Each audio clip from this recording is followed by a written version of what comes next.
Never in my life did I think that an army could be so evil as to use food to lure a starving population through a battlefield, killing women and children and the elderly and just human beings on purpose. You might recognize Anthony Aguilar, the retired U.S. Special Forces officer who blew the whistle on the Gaza Humanitarian Foundation, or GHF. Retired U.S. Special Forces officer Anthony Aguilar. Anthony Aguilar. Anthony Aguilar. A retired lieutenant colonel. The security contractor for the U.S. and Israel-backed firm, the so-called Gaza Humanitarian Foundation.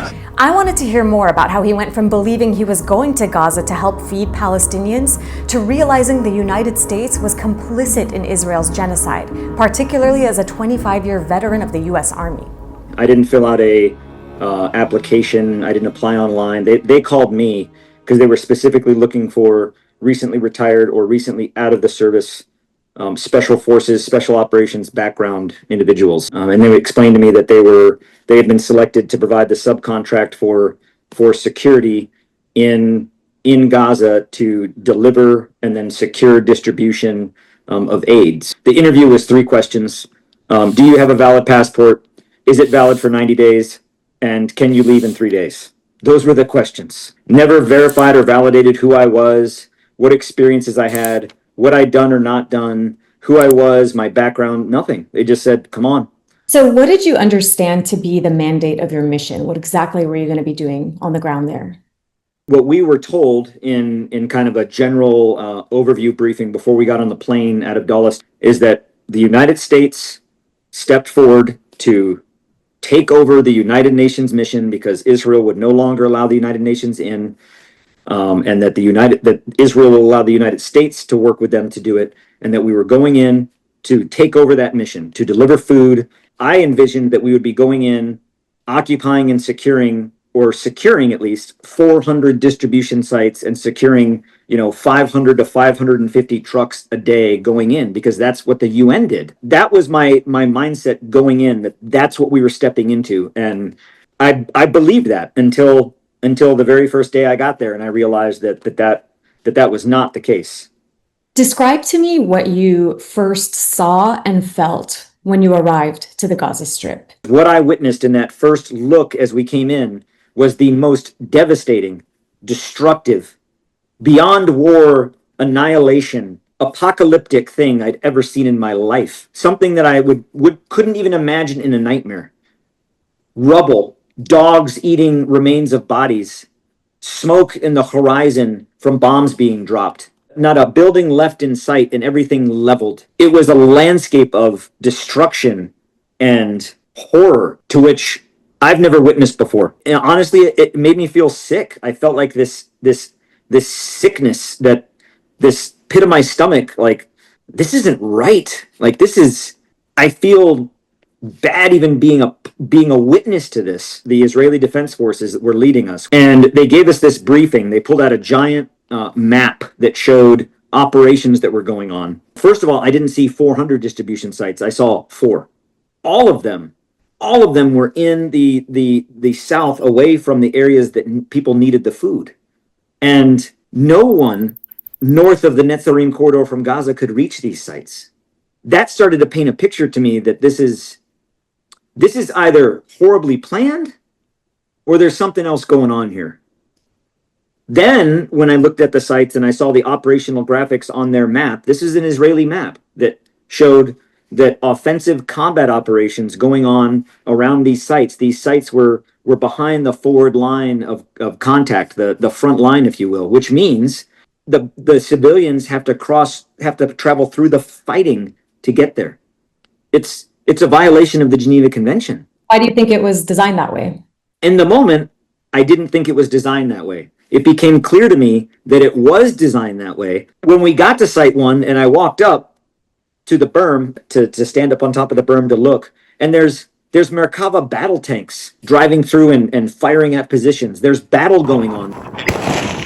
There's mortar rounds. There's artillery rounds. There's people, thousands of Palestinians lined up along the coastal corridor, the coastal road, because either they have nowhere else to go, they live on the beach.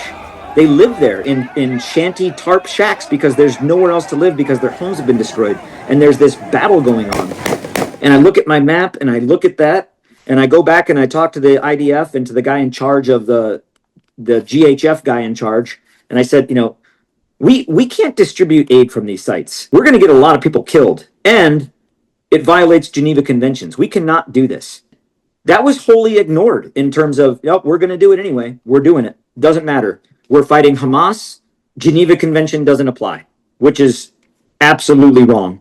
Absolutely wrong. Couldn't be further from the truth. But then when I saw all the sites, how all the sites were designed this way, it became very clear to me then from seeing the way the sites were designed and how they functioned that this is forced displacement. The Israeli government, through the Israeli Defense Forces in Gaza, are using food to bait Palestinians to forcefully displace them to the south in mass. And I don't mean just a couple hundred, I mean everybody, the entire population. You have to make a decision as a Palestinian. Do I starve to death or do I go get food? انا جبنا اروح من عندي لك التن وملك كل غزه دم. جبنا اروح له عدوي. جبنا بس شلكل.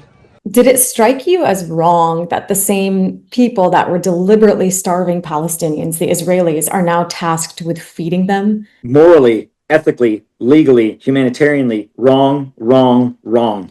Yes, it was shockingly wrong to me, which is why in the beginning I thought that do these people just not know what they're doing, or this can't be intentional? But what came to my realization, and it came to me very hard, is that this is intentional. Why did you initially think it's not intentional? Because I didn't think anybody could be that evil. So in your interactions with personnel from the IDF, how did they describe what they were doing, or how did they talk about the Palestinians that they were purportedly feeding? The Israelis did not want to feed the Palestinians. They, from the very bottom level, soldiers, IDF soldiers in Gaza that I talked to that are, in Gaza, in the war, they asked me flat out one day, clearly, why are you feeding our enemy? And I was like, well, we're feeding the civilians. No, they're all our enemy. You are feeding our enemy. I was like, women, children, old men and women. Yeah, they're all the enemy. Every Palestinian is our enemy. Okay, so that's how they saw it. But they also referred to them as animals. They called them zombies. They referred to, the groups of the Palestinians when they'd come to the sites as the zombie horde, dehumanizing them, not providing them water, shooting at them to get them to move a certain way, like they're animals in a cage. It's horrible. And was this perspective of dehumanization also evident in the GHF, members that you were working with as well, your colleagues? Absolutely. Now, not all. I'm not going to say this in a sense of every single person, but in many of them, yes. And here's why I believe that to be the case, is that the American contractor in charge of all of the security, the American contractor who's in charge of the entire security plan for armed Americans being in Gaza, is the national president of the Infidels Motorcycle Club, a US-based veterans motorcycle club. Their charter of their organization is to fight jihad and the elimination of all Muslims from the earth. This is the guy in charge of the armed security for delivering food into Gaza to a predominantly Arab Muslim population. The majority of the contractors, my fellow contractors that were hired, were recruited and hired through the Infidels Motorcycle Club. They're very large. So they recruited hundreds to come and work on this contract. Other than these sort of ideological motivations for going to Gaza, were contractors with GHF well compensated? Were you well compensated? Well, this type of work is very lucrative. So for all of us and what we were getting paid, $1,320 a day. A day. So if you're there making that much money, and that was just the run-of-the-mill person. If you're in a leadership position, site leader, mobile leader, you're making $1,600 a day. So that's a lot of money to where you can just look the other way, say, this isn't my problem. No one's going to know. And to be brutally honest, they're right. These guys are going to go there and they're going to get rich, and they're going to come home with $300,000 after 3 months of work, or 4.5, 5 months of work. Can you imagine only having to work 5 months out of the year and being rich doing it? It's a lot of money. It's a lot of money. Not to mention the people under the contract, the people that run the contract, they're making millions. Millions. This future Gaza Riviera resort plan is going to make people billions. This is about money, which is really the sickening part of this. This isn't about Hamas. This isn't about religion. This isn't about who owns the land. This is about money.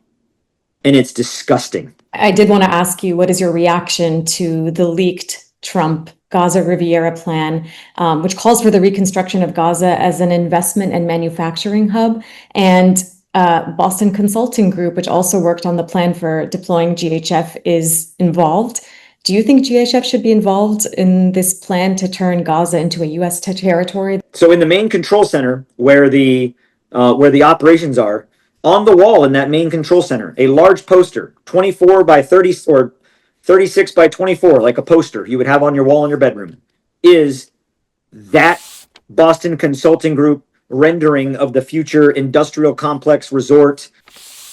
That rendering is on the wall in the control center at Karim Shalom for the GHF. The GHF are a part of it. The GHF is not a humanitarian organization. The GHF doesn't have the ability to do any humanitarian aid mission, and they don't care. They are there to stake claim. They are there to stake property. First come, first serve. Remember, we're not providing the Palestinians with meals. We're not providing them with readily perishable, non-perishable foods. We're not providing them with propane or fuel or baby formula or medicine or sanitary products or any of those things. All we're providing them with is dried parcel goods, rice, beans, lentils, pasta, dried, all dried.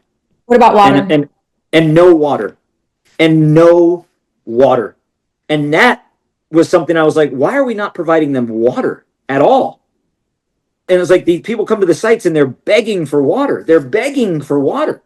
We're not giving them water. Why aren't we giving them water? It's not in the contract. We're not contractually obligated to give them water. Well, who owns the contract? The Israeli government. At what point did you decide that you could no longer have any part to do with it? On the 8th of June, I was in the control center outside of Kerem Shalom, and we were distributing at site number 2. And I'm in the control room watching it on this screen. The crowd was very, very packed in there, very packed, and people were being crushed up against there was these concrete walls inside of the sites that were lined with barbed wire, this razor wire, and people were getting crushed up against it. So there was a Palestinian man in the crowd who lifted these children up because these children were getting trampled and crushed. They were small. So he picked up these children and put them on top of this barrier wall so that they weren't getting crushed. And the Israeli Defense Force liaison officer, a senior ranking officer in the Israeli Defense Force who was in our operations center, looks at the screen and he says, get them off of there right now. And so I'm looking at the same thing he's looking at. And I'm like, well, the security on the ground, they're addressing it. They're dealing with it. But I mean, they're children. Like, calm down. These are children. Get them off of there. That's not secure. Get them off. I was like, they're children. They have no shoes on. They don't have any weapons. There's nothing in their hands at all. One of the children doesn't even have a shirt. Like, this is not like this is they're taking care of it. Calm down.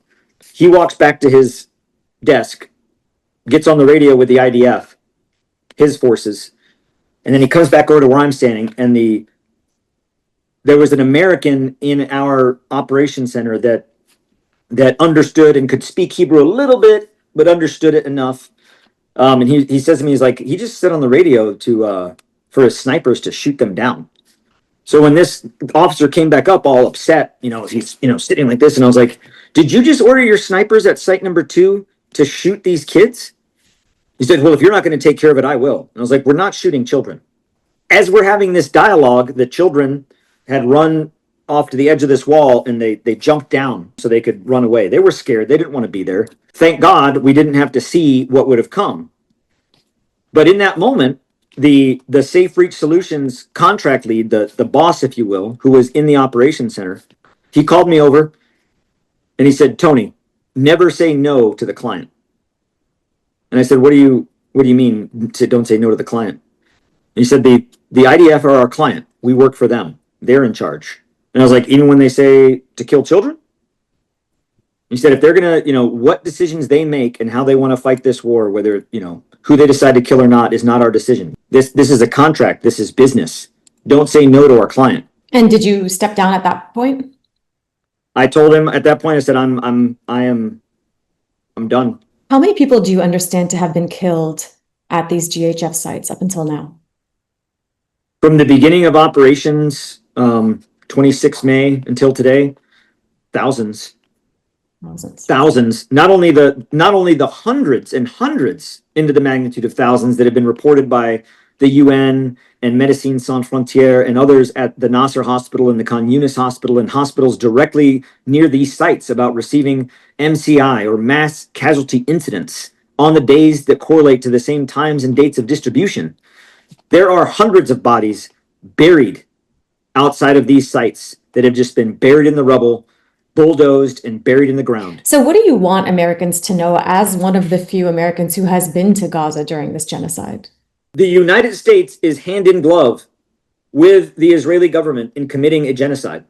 What is happening in Gaza is not a misfortune of war. It is designed. The displacement, the removal, the destruction, the ethnic cleansing, the genocide. It is by design. Wake up, America. If we stand by and we allow it to happen there, it's going to happen here.